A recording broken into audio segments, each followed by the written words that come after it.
17th, calling this meeting to order. Going to begin with a roll call, if I can find my roll call list. Don't have it. Okay.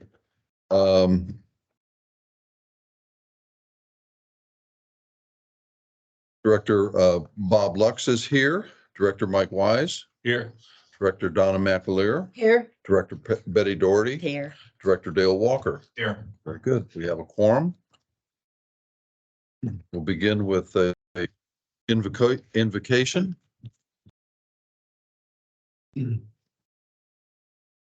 Heavenly Father, we come to you today as an assembled body. We humbly request that you bless our meeting, our community, and our nation. Please help us to work diligently, always for the common good and in the best interest of those we have been elected to represent. Guide us to be insightful and prudent in our intentions, visions, plans, deliberations, decisions, and their fulfillment. Work through us to provide a spirit of welcome to all in attendance, to engage in respectful and thoughtful dialogue and discussion with understanding, wisdom, and humility. If you wish, prior to reciting the pledges of allegiance, please take an additional moment of silent prayer or additional reflection in the manner of your preference.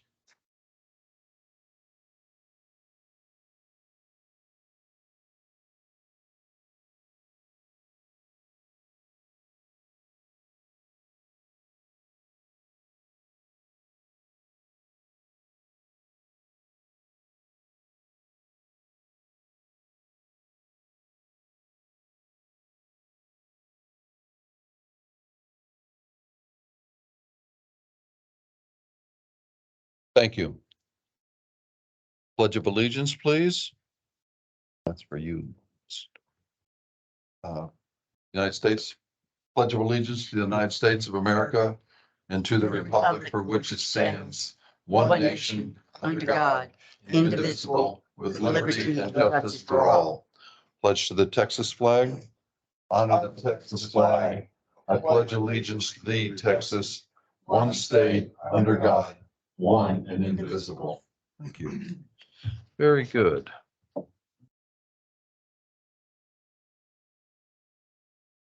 Welcome. We have two guests today, but they are both, neither is decided to speak to the board. Thank you for coming.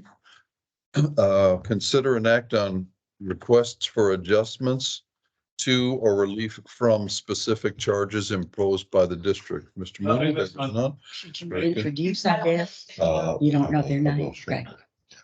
All right. Okay, we're now to the consent agenda, items 5 through 9.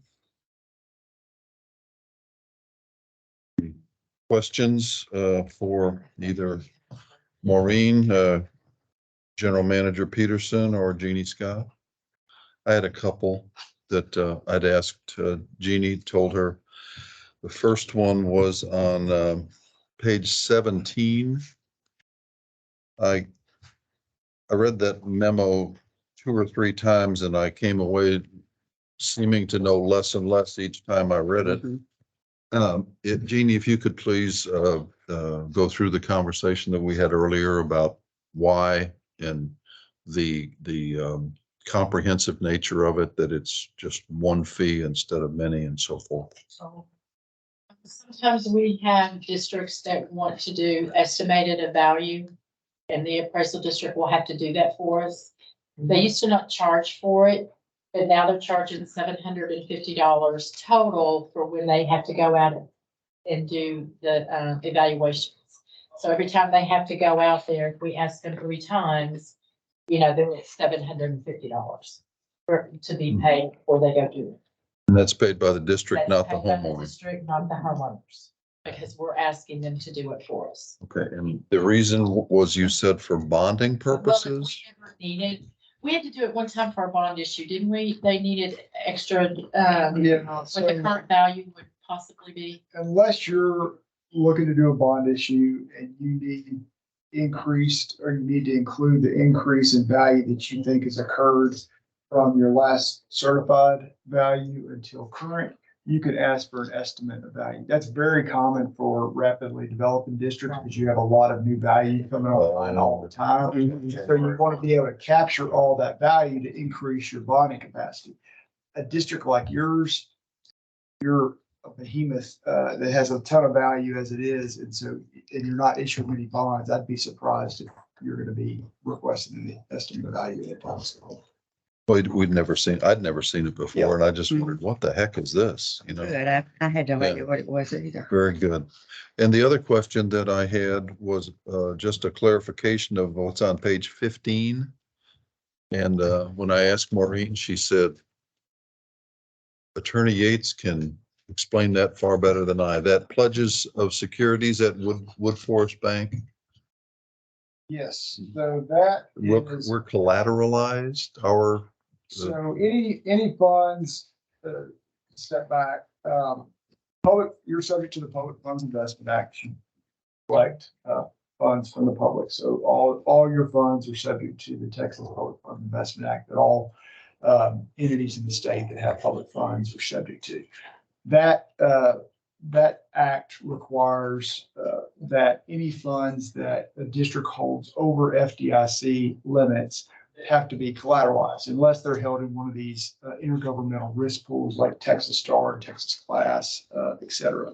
But if they're held at a bank, they have the funds in excess of 250 have to be collateralized, meaning that, and there's certain types of assets that can qualify as collateral under the Public Funds Investment Act. You can't just go get Bitcoin and put that in some, other bank. that's good. Yeah. Well, yeah, but whatever it might be, there's regulations to keep it conservative. The overarching policy of the legislature is public funds, want to be very safe with them, not be risky in terms of how they're invested. And so the thought being that if a bank were to become insolvent, then you could seek your first 250,000. We actually had to think about this a little bit back in 2008. Thankfully, none of the banks in our district did business with went under, but we were looking at it pretty closely at the time. 1986. Yeah. 1998. Yeah, SNL. Sorry. Yeah. 1982. Yeah. In Dallas. Yeah. It's happened. Yeah. Oh, yeah. We before you got here, we decided on Bitcoin, Yeah. and we didn't tell you. Wasn't an FT. It was good for a while. It was really It was good for a while. And you that know. cute guy that's in That, charge. that guy from San Francisco had that deal. There's some kind of case going on right now. I just lost my appetite for lunch. Anywho, so that's what this relates to, are the funds in excess of $250,000 that have to be collateralized elsewhere. I think what Maureen has done here is put together a rundown of what that collateral is. It's put up by various banks, whether it be JP Morgan or of course. Mhm. Thank you for that clarification. Thank you, Grace. We have a motion to approve also, by the way, Jeannie, again, thank you and your staff for the 99.68% of collected funds. Appreciate that. Thank you. Your diligence, you and your team's diligence is annual, ongoing. Thank you very much. Okay. Do we have any further questions? I have a question. On page 3, when we went over the minutes of last month's meeting, Is this in last meeting minutes? Is that what we're looking at? right, so second paragraph, very last sentence, it said, MUDs want new general manager to own the projects, whether going well or not. I don't know what that means, going well. Maybe there's a typo. I mean, are they trying to say whether they proceed or don't proceed? Or does it say, why does it say Do you going recall, was well? This is that about, coming from, go ahead. well, we're talking about wait on the new GM for SJRA. Right. And one of the things that the board was concerned about in terms of moving anything forward, even the estimate on the ACH, Right, that we wait till we have a new manager right. so that he would be invested in it. Right, it just- Well, It's not, going it's well not or not. Mr. No, it's, I It's know. not a new SJRA yeah, general But the manager. one that would replace Jace Houston. right. But I didn't know what that term meant, whether going well or not. He would have to, even if it's going bad, we want him on board. It's Mhm. going well. Okay. If it's going south, losing money, the whole thing blows up is the way I read that. Mhm. Okay, I didn't know if that was the right term to put in there. And then I think there was a confusion for me in the third paragraph and the fourth paragraph. Third paragraph said, the SJRA recommends a pause for an estimated 2 years. I understand that. Then you get to the next paragraph and it says testing analysis estimated 4 years to complete. I remember that. So I don't know why it doesn't say pausing for 4 years at the top to match the 4 years in paragraph 3 versus paragraph 4. I'm confused on that. You wanna- Yes, please. So the pause for 2 years, the first set of lot lines that we're going to evaluate is the town center one. And so within that first 2 year period of the pause, we should have the data to see if we need to go ahead and move forward with the town center line before the 4 years is up. The 4 years is for the entire system, the entire project.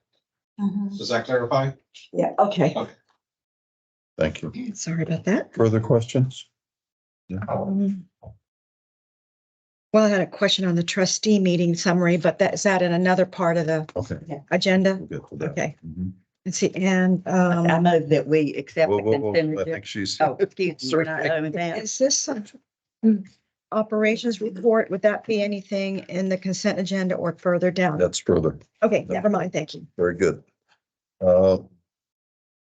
I'd receive a motion to accept the amended or clarified consent agenda. I'll second. Make the motion. I make Motion I'll Yep. second. and second by trustee Walker. Further discussions on this matter? Hearing none, all in favor signify by saying aye. Opposed? Abstain? Motion passes. Thank you. Okay. Agenda item 10, consider and discuss potential director vacancy. I will begin this and then we can open it for discussion. Roughly 4 months ago, for personal and family related matters, Director Wise contacted me and informed me that he has decided not to seek re-election in 2024.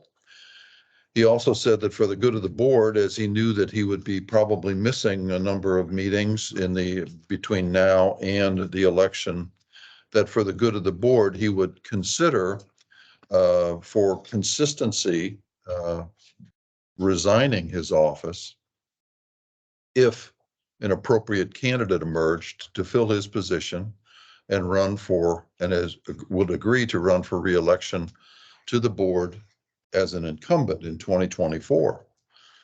Since then, I was contacted by a number of individuals who indicated their interest in obtaining information about potentially running for the MUD 60 board. After preliminary interviews and discussions, I brought 2 of these prospect candidates to Mike, and we met with them both and discussed office duties, responsibilities, time requirements, etc. with each. Following these meetings, it was clear that one candidate possessed the qualifications, demeanor, etc., which Mike felt represented his views on issues addressing the board and would be a suitable interim replacement until the 2024 election. That person is Paul Shue. He is with us this afternoon, he and his wife Peg. I have printed off a brief biography which Paul provided to me. And What, I'm requesting that you, Here, here's your number. that each of you meet with Paul at some time between now and our November 14th meeting. At that time, I propose that we vote to accept Mike's resignation and vote to approve Paul as his replacement. Mike, would you have anything to add, correct, modify? No, pretty much everything you said was accurate, and I do think it's in the best interest. I could hold on and stay through the election, but I do believe it'd be better for me for personal reasons if I didn't do that. And I think it'd be better for the board, especially since we found a guy of Paul's experience and character and so forth, and knowledge. And I really do think he'd be a real asset to the board. And so I think he could hit the ground running, and I fully support. Now, if it comes to a point where we can't, after interviewing, that if nobody agrees with that, then I'll withhold the right to stay on the board through, even though I don't think that's the best move, but that's where I stand on it, and that's pretty much it. Thank you. Attorney Yates, have we followed protocol and law in this so Well, far? there's nothing for y'all to consider action on today. This is just a discussion item. I think, visiting individually with the candidate is fine. The one thing, of course, the attorney got always caution you, don't deliberate with a quorum of the other board members outside of this meeting, because that's of course the walking quorum. But I think as long as each of you, meet with the candidate on your own and don't kind of share your viewpoints outside of the board meeting, I think that's fine. You're not outside the Open Meetings Act. One thing I want to add, maybe just to the order you put that up there, Bob, we would, I don't really want to resign until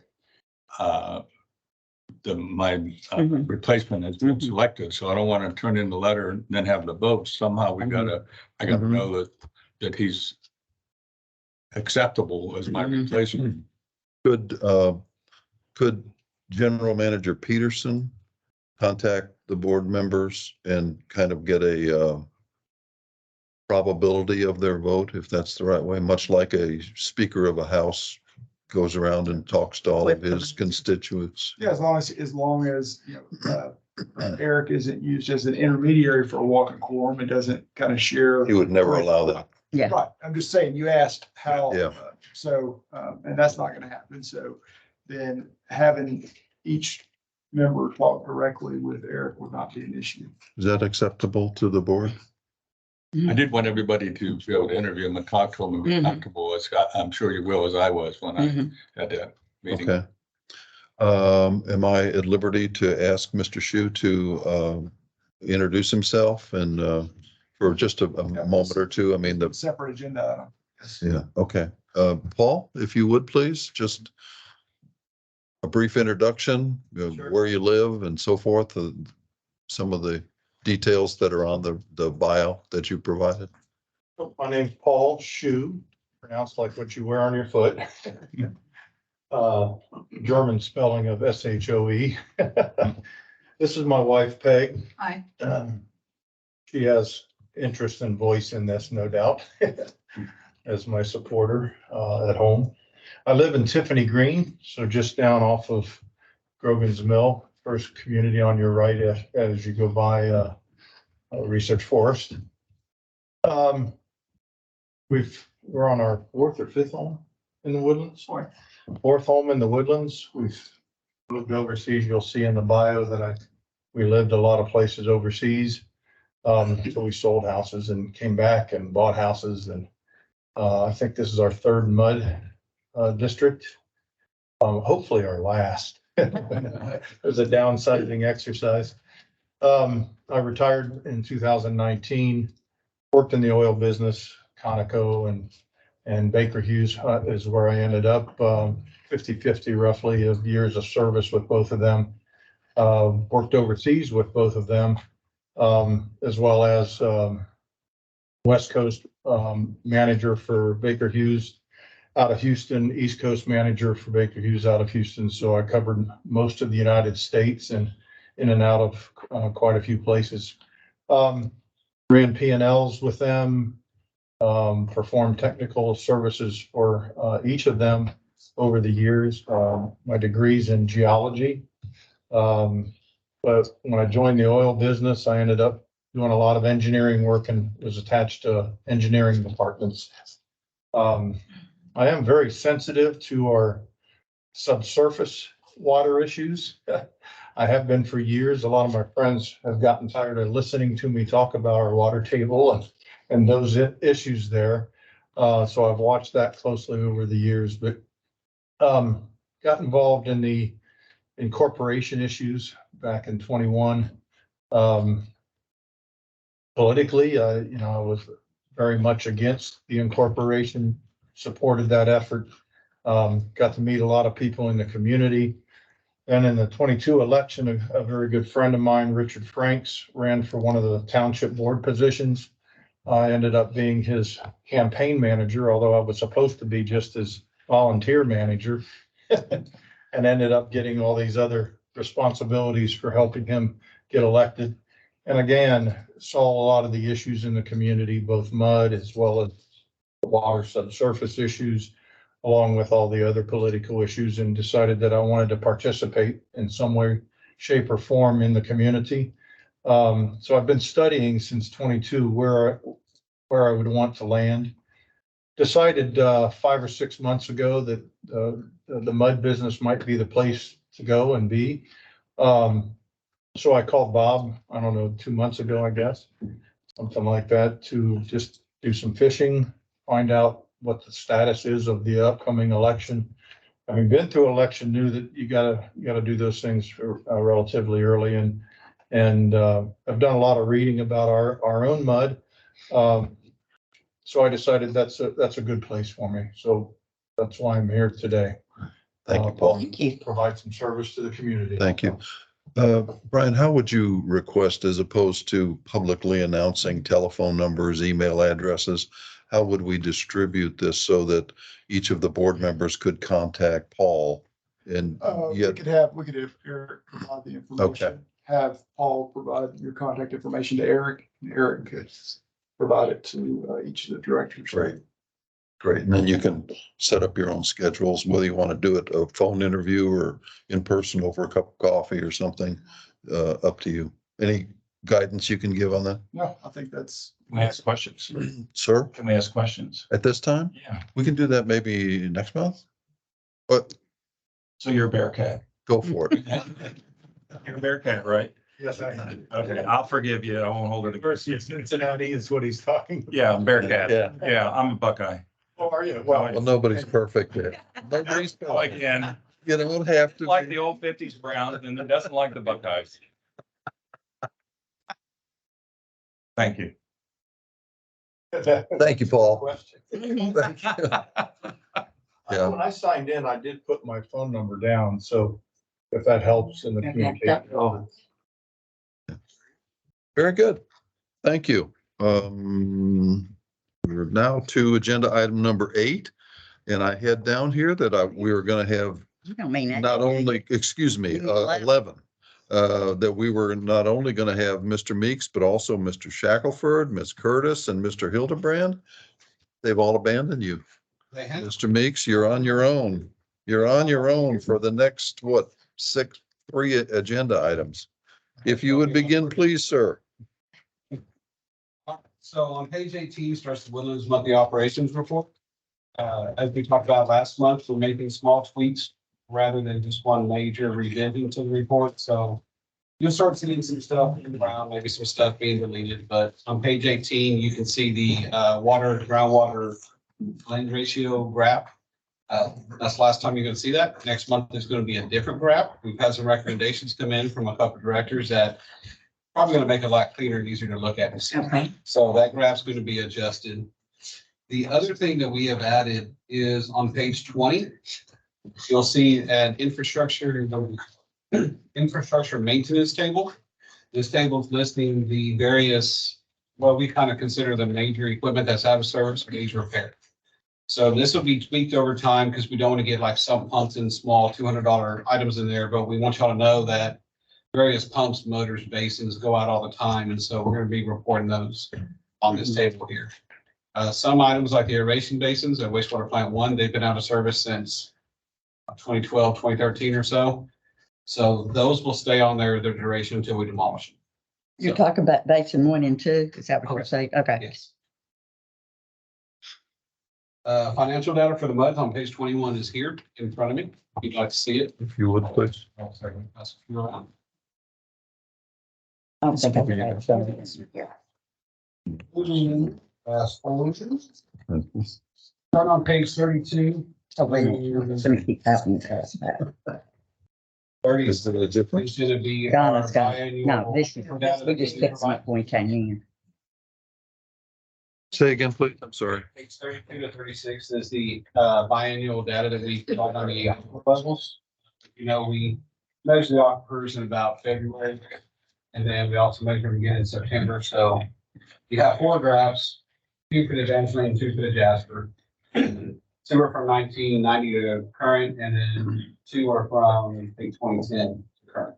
So it kind of zooms in a little bit, so. Y'all can track and see kind of what the aquifers have been doing for each of the wells. Corresponding to the annual water usage as well. Last reminder that I have is on page 38. October 24th is the next all mud meeting at the wastewater strategic plan. This is October 24th, which is the Tuesday from 5 to 7 p.m. at the Woodlands Division office where all the other ones have been held. We do say 5 to 7. What we're planning on and what we've kind of learned from the past is we're going to have dinner there about 4:30, 4:45. So the first 30 minutes from 5 to 5:30, we plan for everybody to get their food, eat, take care of business, whatever. Start the presentation at 5:30.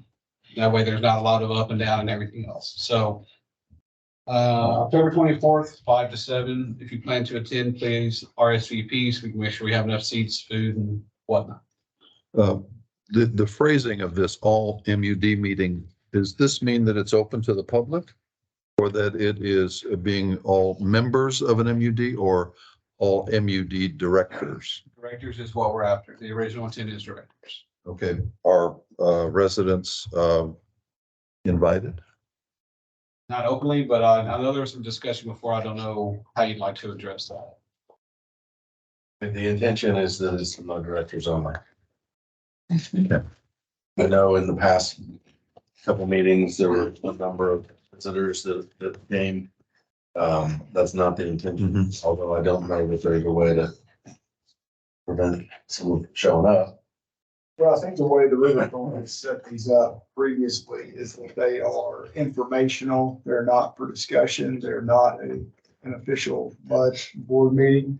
They're just intended to be a more efficient way to distribute information to the directors. So there's not supposed to be any discussion. So there's not separate agendas out there. So if it was a separate public meeting for each of the districts, then you'd be required to have it be open to the public. But if it's not a separate public meeting, that's really at the discretion of the river authorities. It's their facility. So, I mean, it's probably too late now, but perhaps in future, like for the one in December, an all MUD director meeting may be a better choice of words.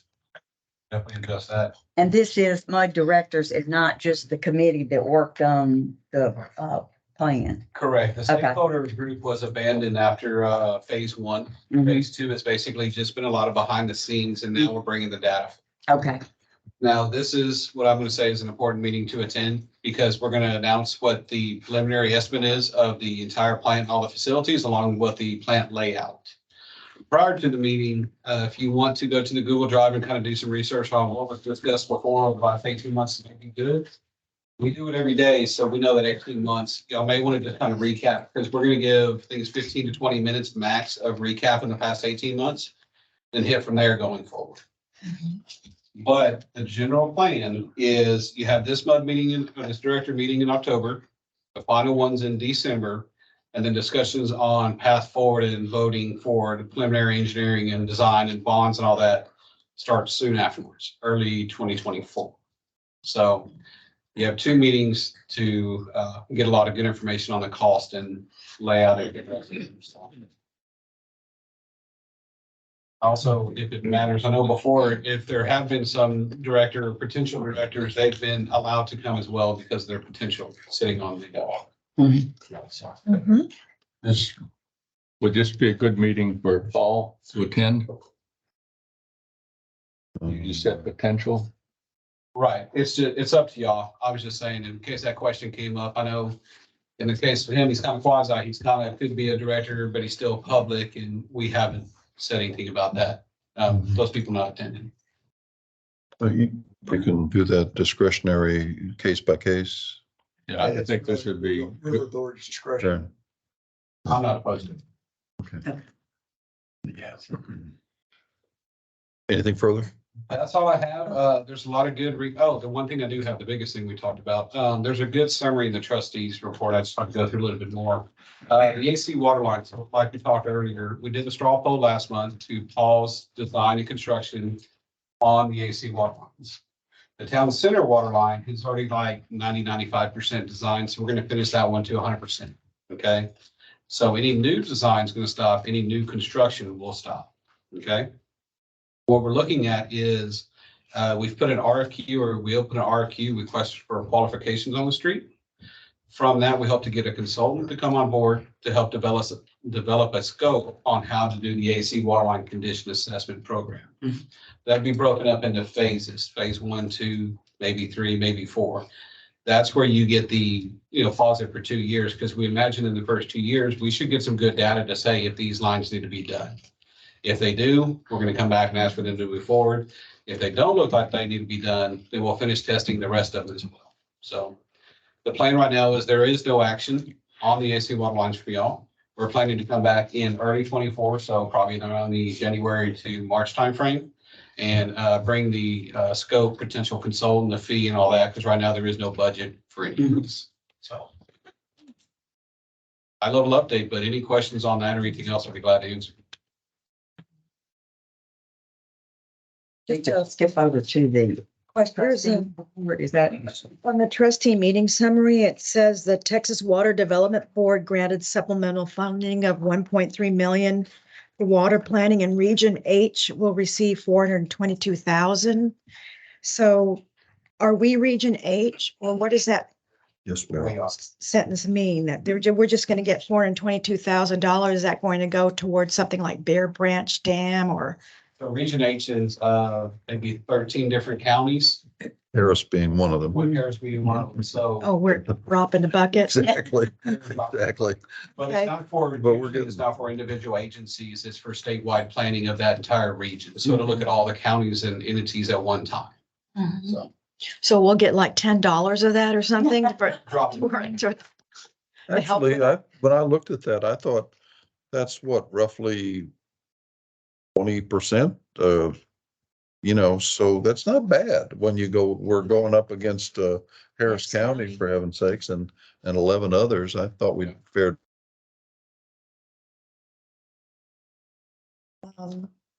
So, oh, this is a lawyer question, never mind. So, Help us. Go ahead. no, it just said there's 2 trail dates in January. I think they mean trial, but I didn't know. Yeah, good. but- Have that clear. That's just minor. That's just a typo. I don't know what this bench trial on the Sherman antitrust case in Houston. So there's. Authority. It was. Litigation. When it gets into what a bench trial is and all the other stuff, I have to pass it to Brian. Yeah, we'll just wait till the Brian's report, I guess. That'll work. I'll just say these are related to the ongoing lawsuits that we have with City of Conroe, Magnolia, Quadvest, and Okay. Woodland Oaks. Okay. The other thing, I guess didn't realize our actual blend went from 60 to 40 instead of budgeted 50-50. So one thing to keep in mind is throughout the year, the blend ratio is going to adjust. We try to hit a fiscal year average of 50-50. So wintertime, sometimes it's hard to get a 50-50 blend. especially like this past summer, it's hard to hit a 50-50 blend because we cannot ramp the GRP plant up that high to cover everybody. So the summer, you may have 60% groundwater and 40% surface water. But then in the winter time is where we make it up. You have more surface and less ground. So every month we have to Okay. play out based off of droughts, rain, cold weather. Okay. Other question on page 41. It said, drainage structure failure. I didn't know where that was. The LJA Engineering is working on a scope of work and a cost estimate for the repair and replacement of this drainage structure. And it talks about $750,000 and that MUD 60 is responsible for 10% of that cost. So I don't know what drainage structure failure they're referring to. Yeah, I've reported on that a couple times this summer. Okay, It's, if you look at the map, you see, MUD 7, the green. yes, middle. So right at the southwest tip of the triangle or not triangle, the tip of, southwest tip of 7, This. Right there. No. no, the other Green. opposite. Green, okay. right there at the corner. They're right Keep going there. Down to the corner, Ah. right there. Mhm. So basically right there, as it goes down to the creek, there's a drop structure that failed. And I'm gonna say I reported it back in May, June, or maybe April and May, Okay, that it had failed. And then the original estimate was about $500,000. And then in the budget, we had, by the time we did the budget the last 2 months, LJ had increased or done some more work on identifying what the fix would be. I started to get some pricing from contractors and looking at it more closely. And we budgeted 750 for it. So we'll be looking this fiscal year to try to get in there and fix that drop structure. okay, so because it Had looks like pictures. it's barely touching MUD 60 then. Correct. that part. That's right. That little blue piece that's right there attached to 7, that's where your 10% is. Okay, So the structure and the ditch that the structure's in serves that little piece and then 7. okay. And then right below that, there's a sinkhole sanitary sewer failure. I don't know where Shadow Bend Drive and Golden Shed. It sounds like it's not too far from where I live, but I'm not sure where that is. There's some sinkhole. Yes, Built in the corner, there were, there's a manhole that was showing some sinkhole right beside it. So we've been investigating that and it's gonna need to be. aren't there some cross streets listed on here? That seemed to help me. It's a Shadow Bend Drive. I kind of know where that is. Shadow Bend between Lake Woodlands and the Village Center, you'll see they're already staged out there and excavated. Right there at the channel. Mhm. It's about, I think it was 15 feet. It's pretty deep. 16 feet. 16 feet. Yeah. That's a sinkhole. That's a real, Complicates the repair. Mhm. Yeah, it almost buries equipment in there. I went by the other day and equipment's, it was almost hiding down that. sinkhole. Mhm. Mhm. they don't Yeah. know what caused that sinkhole.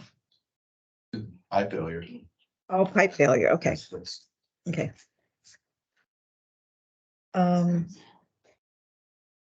Okay, it doesn't talk about what the cost of repair of that is. We won't know Okay, until we get through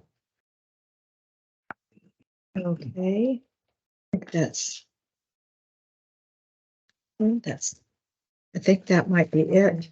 My questions. On page 30, maybe Mike, maybe you can help Mr. Meeks with this as well. Did the GRP board address the letter that was submitted by Mr. Meinrad? They haven't met yet. Okay, okay. When is that anticipated? Unless we have a meeting this Monday, we're not gonna, haven't heard.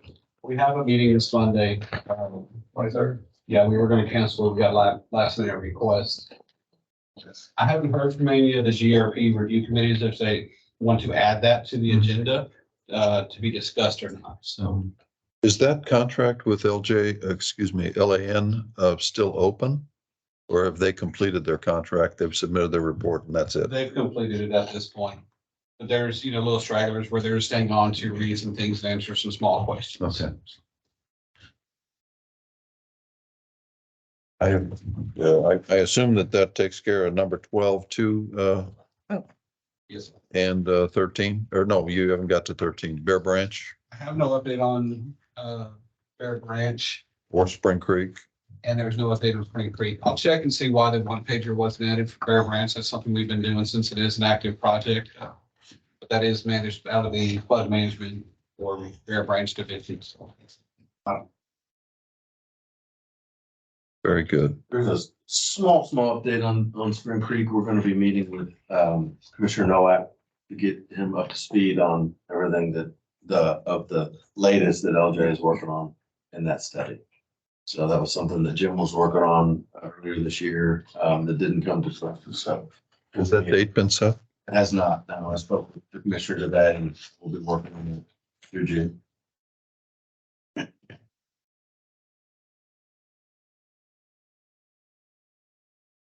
Okay. Thank you. Brings us to agenda item 15, receive the attorney's report. Brian? Yes, sir. Session, we're watching it. It doesn't look like there's anything that would be material to Woodlands water districts, but we're still monitoring just in case. The governor can, of course, change or alter, add to the charge at any time. It can also call additional special sessions. So see how that shakes out. Also, I know you had questions on, is that in the trustee meeting summary? Yes, Page 49. So there, the River Authority was given a brief update on some of the ongoing litigation that they're involved in. The first one there, the Texas Supreme Court item is on a rate case and governmental immunity. I believe Conroe has claimed governmental immunity to the suit that the River Authority has brought on the breach of contract for the rate case on the GRP contract. So that's the oral argument. So that's been appealed. Court. It's now going all the way up to the Supreme Court for oral arguments on that one. The bench trial item is for the antitrust case that I believe it was Quadvest brought against the River Authority. So that, because it's federal antitrust, that's in federal court. And they've got a bench trial, that's meaning that the judge will hear the case as opposed to a jury. That's supposed to start in early January. Since I have made the mistake of looking at Next Door, you know, that was a bad move on my part. Because somebody told me Bob Lilac wrote something really cool. But my understanding is that all the litigation has gone in our SJRA's favor. I couldn't speak. I don't think that's entirely, there's a number of different, decisions that are made, summary judgments. Yeah, right. For venues and Mhm. what have you. I don't think it's going 100% one way or the other. I don't know how you characterize the overall tenor of the litigation. I'd say some of the bigger, more important, verdicts, if you will, have been in our favor. Mhm. I was just struck by the guy that said you need to read the judgments and, read the detail of the court. And it would be clear to you why SJRA lost every event. And I just happened to know that was something different, Legal advice on Next Door. Yeah. Enough said. And I thought, who is this guy? But I just wanted to confirm that because, somebody will ask me something and I can either act like I know what I'm talking about or I can ask you. Yeah, I delete that Next Door. All right, that's all I have. Is that professional advice? But boy, I like Yeah. that advice. That's Attorney, good attorney advice. advice. You've completed your report. Under 15, yes. I do Okay. need to cover 16. Please do, sir. 16 is our annual review of the district's investment policy. As we talked about in previous years, we're required by the Public Fund Investment Act to conduct an annual review of the policy and make any necessary revisions, if any. Our firm reviews the policy on behalf of all of our district clients and makes some recommended changes to our boards. This year, we have really some minor wordsmithing to the collateral security agreement, and that's the red line for that is uploaded on Google Drive. We do ask that the board adopt a resolution evidencing that we've completed our annual review and we've adopted the updated policy to incorporate those minor revisions. Do we adopt it today? Okay. So it requires a motion. Yes. I'd receive a motion to I move that, update the policy in accordance with what, Brian? With the modifications made? Yes, Mhm. adopt the resolution evidencing that you've completed your annual review and to adopt the amended policy to incorporate the red line changes. Okay, so we have a motion. We have a second. I'll second. Motion and a second. Discussion on this matter? Hearing none, all in favor signify by saying aye. Aye. All opposed, abstain, motion passes. Thank you, Brian. Thank you very much. Okay. Discuss agenda item 17, discuss newsletter and social media, Misters Peterson and Geiger.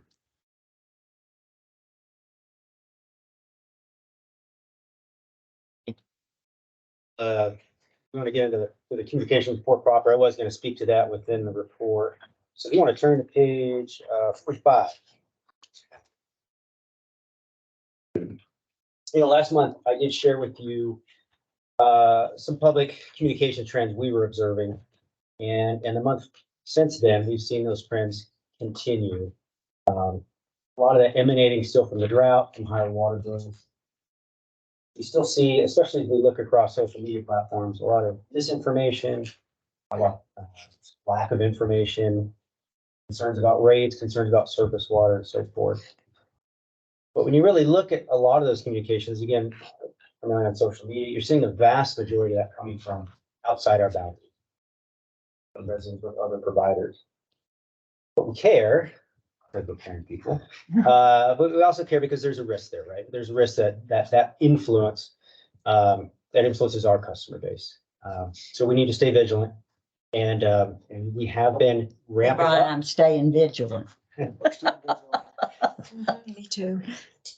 We want to continue to remind our customers what tremendous value they enjoy in our system, and the smart decisions we're making on their behalf. So we have been ramping up communications regarding infrastructure, groundwater, surface water, understanding your bill, and you'll see some examples of this as we go through the packet. Now, I do want to say that our polling shows that we enjoy, Woodlands Water and the individual MUDs, enjoy high favorability ratings. We're going to be re-polling that here in another month. But again, we don't want to take things for granted and continue to push our message. Directors, I'll remind you, are in a key position to help continue that message, right? Getting the roles and your high level of knowledge, you're in a great position, again, to help further that message. So a really easy way to do that is share our stuff. So our newsletters, social media posts, magazine articles, whatever you see coming out you think is particularly effective or useful, push that out to your friends, to your online network. Join us at an in-person event. We'll look at the calendar here in just a second. You're always invited, encouraged to come on out and speak to the public, answer their questions, and hear what their opinions are. So, and of course, we always want to hear what you're hearing. Send us your comments, send us, an email you got, an anecdote you have. All that information is useful to Eric, myself, Public Education Committee. The Yeah, emails appear to be very effective. So I'd like to compliment you on the emails. A lot of people that you walk in the neighborhood and everything, and I asked them, I said, did you get the email? And they go, yeah, that's really good. So I know the emails are very effective at this juncture. So, and it got notice in the Indian Springs. It's good to hear. We're hearing more about that, hearing the same thing from a lot of folks. And one of the things that we've been talking about internally is trying to add more people to receive that. They just don't know about it. Correct. Mhm. And so word of mouth obviously works. One of the things we're looking at is as people sign up for service, that we have them consider that at that point, because this thing has evolved. The Woodlands Water Weekly now, namely, has evolved significantly, and people are seeing it, and people are hearing and paying attention. So we want, especially as we go into this campaign, we want to reach as many people as we possibly can. It has great information in it, if you're a gardener particularly. water. I mean, it's great information. John, is it possible that somebody could have signed up for Water Smart and not Water Weekly? Yes. Do you have the right to commingle or must they request? We've had a number of discussions about that and about how to grow the Woodlands Water Weekly list. And so Eric just touched on one strategy on how to grow. If that is your question, how do we?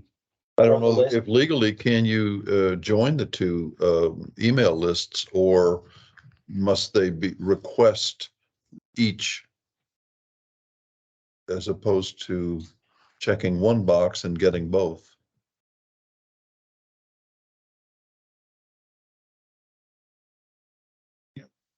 They had a general opt-in under their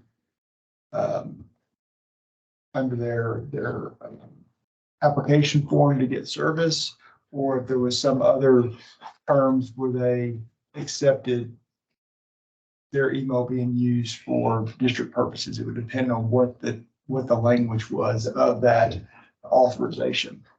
So if we had a more blanket one, I don't know if we added something to the application form, use of information. But what about existing customers though? You know, not new, that's great for new customers, but for existing customers. For existing customers, there'd have to be a separate prompt for them to sign up. So if they're trying to maybe access some other piece of outreach that we have, either through having their water bills accessed electronically, or if there's a Facebook page or something else, you may have some prompts there to give them the opportunity to send to their email address and add it to a distribution list. As opposed to a download, just a straight dump into that email.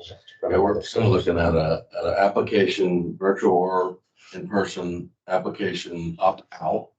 So give us your email and decide whether you want to opt out, otherwise you're in. What you just described, which is website, Facebook, anywhere where they can say, hey, we can say, hey, sign up for this, and there's a link, and then they can do that. The other thing that is a little further off is when the new billing software goes live next summer or after the summer. Water Smart is it's kind of coupled with Tyler right now. As two different platforms, and it'll become one. And so that, I think, is another opportunity where we can, get everybody up and running, more people up and running on Water Smart, and then also get them involved in the Woodlands Water Weekly as well at that point. So with all those little different pieces, we're hoping to continue to grow the subscription rates so we can get information out to people. And any other ideas that you have, word of mouth too, let us know. We want as many as we can to get signed up for both Water Smart and Weekly. For 22,000 now, we have 34,000 accounts. Some of those 22,000 are non-accounts. We have people outside the area that tune in. So there's some room to grow. All right.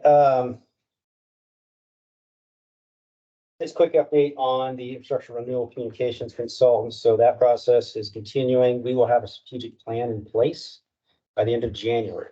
And then you'll start seeing implementation immediately after. Start seeing some deliverable status. So then their needs assessment phase at the moment. On page 46, the current water bill ad is on sprinkler settings. And then note that next month's bill, coming out in a couple of weeks, will be a notice on pending water and sewer rate adjustments. So we'll be getting those notifications now. We'll be pushing out that message in other ways as well. So we give folks plenty of notice. Community magazine. As I noted earlier, we've got something out on surface water and the GRP right now. A magazine article in the October issue. November will be Keys to Understanding Lowering the Woodlands Water Bill. Getting folks just building that understanding of how we arrive at their charges. And we will continue to send those to you separately. So in case you're not keyed into some of these major pieces we're pushing out, we're going to send them to you directly via email to make sure that you're aware in case you get questions. And then finally on page 48, we've got current events The outreach events calendar there. I did want to note there's one missing. We'll be at the Cochran's Crossing Fall Festival this Sunday, 1 to 4. That's at Shadow Bend This Sunday? this Sunday. Again, we welcome you out there. Any other questions? Or Sunday Shadow Bend. Sunday, 1 to 4 at Shadow. Yes. Thank you. Thank you, John. Okay, agenda item 18, received and or act on the general manager's report. General Manager Peterson. Good evening, good afternoon. Actually, pretty light today. Just wanted to point out a couple articles on drought, leak articles, and some customer prices as we continue to receive those throughout the months. Did want to report that there were 4 breaks, water line breaks this last month, just in the last Page 30 50. days. One was AC, 3 were not. Yeah, what page which page? Page 50. 50, thank you. On the AC break, was that actual the pipe or a joint or It was a connection? Okay. Yeah, so what's happening this last month is as the grounds constricted with the drought and then the rain started coming. So they It swell. starts to swell and it breaks. So it doesn't necessarily have anything to do as much with the condition specifically of the pipe, other than the ground around it moved. And it happens. It happens. So 2 of them were, well, one of them was on 242, which we had a break across the street on the same line, but across the street back in, I think, July. So now across the street, broke again. So that one was again 16-inch line, I think, around the corner. That was AC. Last year I did pull that section of pipe and actually is going to be adding it to the protocols once those gets rolling. Were the breaks near any known faults? Not that I'm aware of. I don't think so. No. None mapped at this time. Right. Wanted to point out that I was on the Between the Trees podcast last Wednesday. You can find a review or the viewing of that on Woodlands Online, Facebook, or Chamber. I think Facebook right now. It'll eventually, I believe, get onto Woodlands Online. It was episode 120. So I talked a lot about water. Interview viewer JJ Holly with the Chamber. So I think that went pretty well. It's about 30 minutes, 28 minutes or so. That is all I have. Okay. Any questions for General Manager Peterson? Somewhere in here. I have to start tabbing this thing. There was something about breaks, a number of breaks over this year. Was that us? No, that's Houston, I I think. mean, I read the That big. Houston and then decided it was confusing me and went back and reread it. But there's, One of the articles, one of the articles was on, I think there was 200 or 300 breaks that were over 2 weeks. yeah. And I mean, that's unusual. That's my question. Isn't that number unusual? Usually. Well, I thought I was reading about the Woodlands. Houston's on their own, so. In fact, each of the breaks that, at least the last 4 and before me, I think it was the same scenarios. Most of these breaks we can fix or identify or shut off in a day, but most of them are, 4 to 8 hours. Mhm. So the one on Northway, second time it broke, we were able to isolate, or SGA was able to isolate the area until they could get, bigger equipment in, because it affected the actual road. Mhm. So you had to go through TxDOT and things. And so, but the pipe itself was able to be isolated in that case, so that they had time in order to gear up and deal with the road. So that, I think it's done now. It's done now. Other Today's, than the road piece. Other than the road piece. right, that should be going in today. Yeah. Asphalt plant was down yesterday. There's only one leak in the Woodland system. It's not actively flowing. It's been isolated, but it's the well collection line for 1718. It runs underneath Woodlands Parkway. You know, a few years ago, they expanded it from 2 lanes to 3. Mhm. It's running underneath Woodlands Parkway, and we have to shut down 2 lanes of Woodlands Parkway. So Oh, no. that's been out since June or July. It's just a lot of coordinating. Yeah. Not gonna shut it down on Christmas, that's for sure. No, or, I mean, Christmas, season in the mall. It's hard. It's good coordination with NOAC's office to see when, where. It'll be a nighttime job for sure. Plane's open during the day, but it's going to be a little bit because you have to replace 2 80-foot panels of concrete at the end of it. So we're talking about a week. And if we can isolate lines, we or STRA can isolate a line to where there's not anyone out of service, we can have that luxury to plan. But that's not usually the case. Usually we have to go in because there's a number of customers that are gonna be out. And so we have to identify it quickly and fix it quickly. And usually, my point was, usually we can do, probably the shallower ones usually can do in a few hours, probably half a day.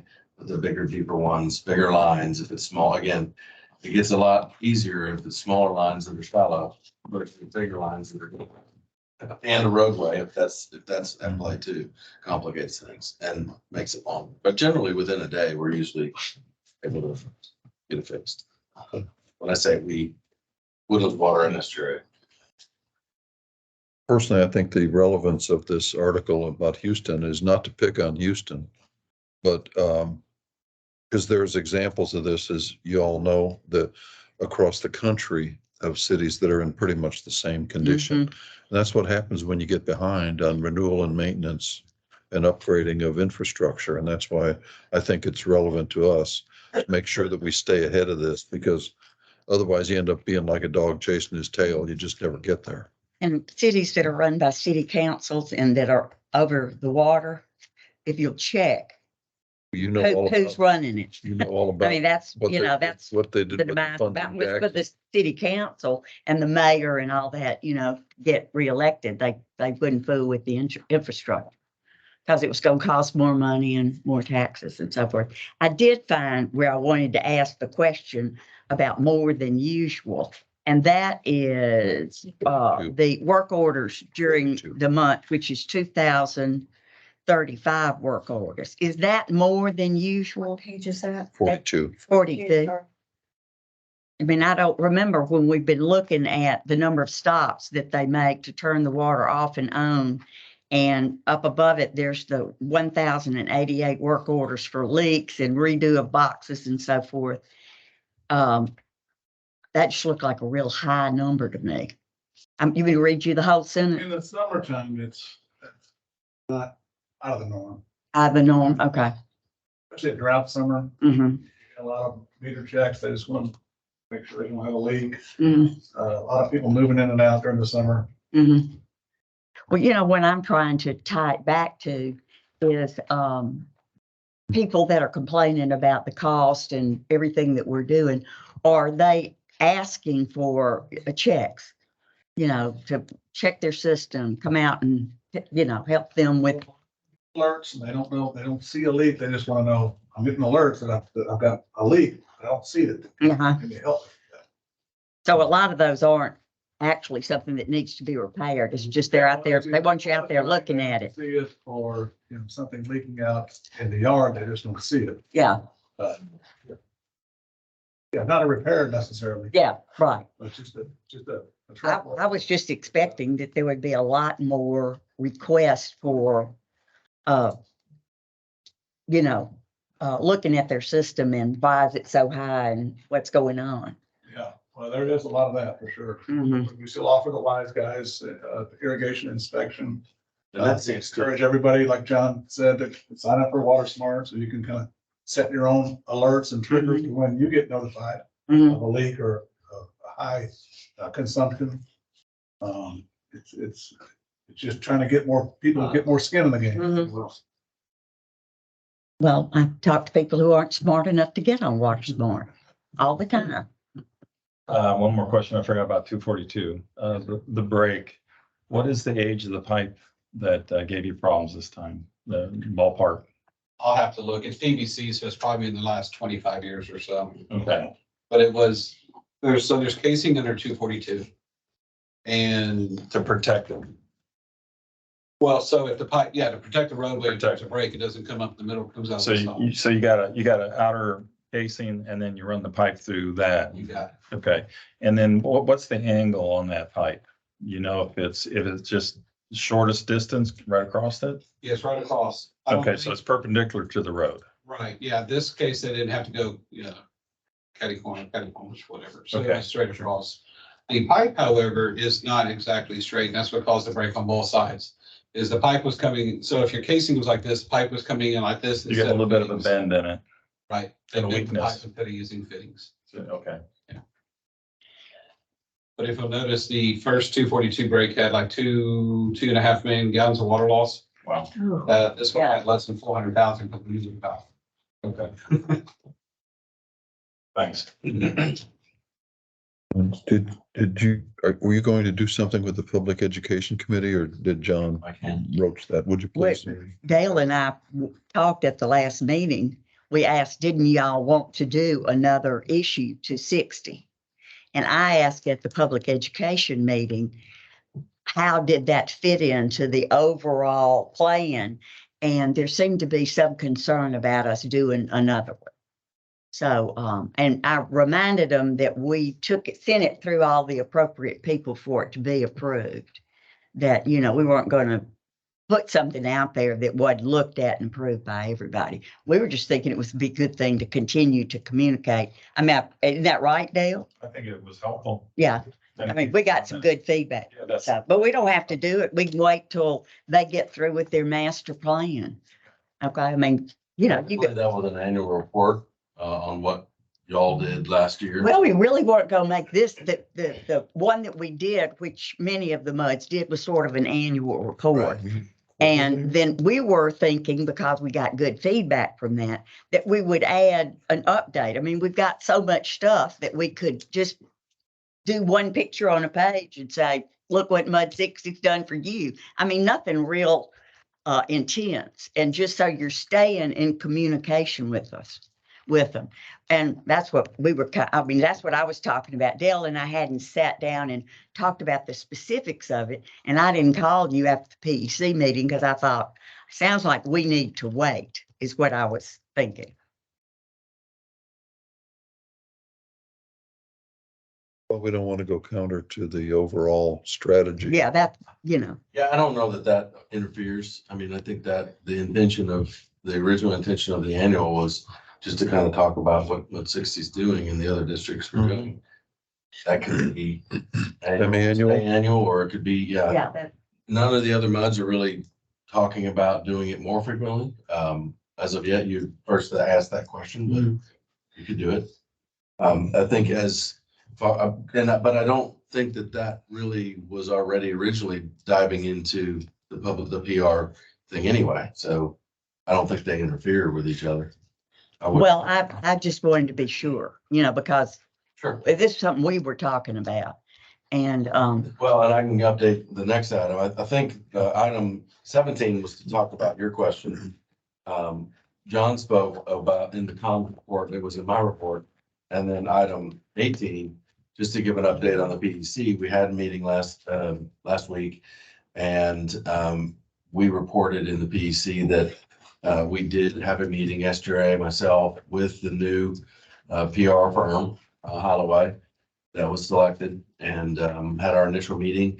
And basically, we're providing them data with what we and SGRA are doing currently on the public education front, what outlets we're using, what content, what's our strategy, what we've been doing as both entities. They're going to evaluate that as kind of their start, and identify if there's any gaps, any other things that we might be able to do to strategically reach out to or hit certain folks with the messaging once we get into the heavier topics of the campaign. So that was the kind of the main summary of our meeting with Holloway. Thank you. You want to just roll into the trustees report? If there's any questions, it's always a comprehensive report. I couldn't add anything as being a participant. Did you have anything more to add? Do you have any questions regarding this matter? Trustees report. What page did I- More than what I- Okay. All right, good. That brings us to agenda item 20. We need to go to closed session. Yes, sir. Attorney. Very good. Oh, yeah. We're back. Discuss any matters for placement on future agendas. Item 22. Probably come to mind. Yeah. Probably an item to discuss the December meeting. As to whether or not Oh, we will have one. I guess in Oh. the past. When is it? Let me see.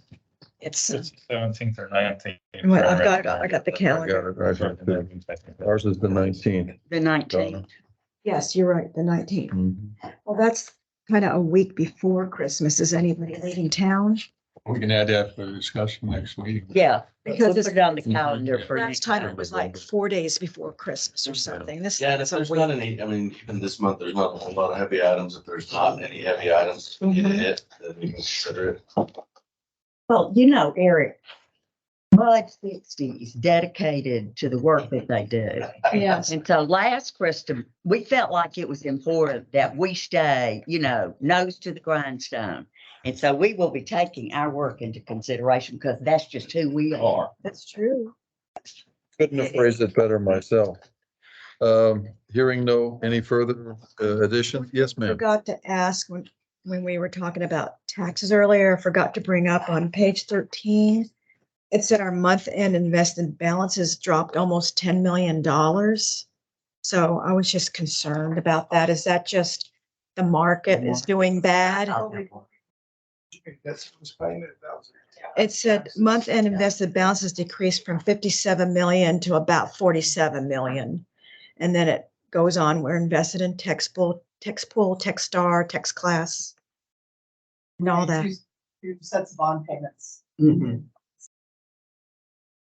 That's So paid that we're debt. not- Oh, so that's just paying debt down. Yeah. That's not There's bad. twice a year Debt service payments. In the spring, it's typically just interest, and then in the fall, it's your principal and interest. Okay. So that's the larger payment is the one that's made in the fall. That's cumulative for all the districts of all 10 of them. It's not just Mud 60. Okay. Excellent. We need to 10. congratulate That's- Shelley for being around 13 years.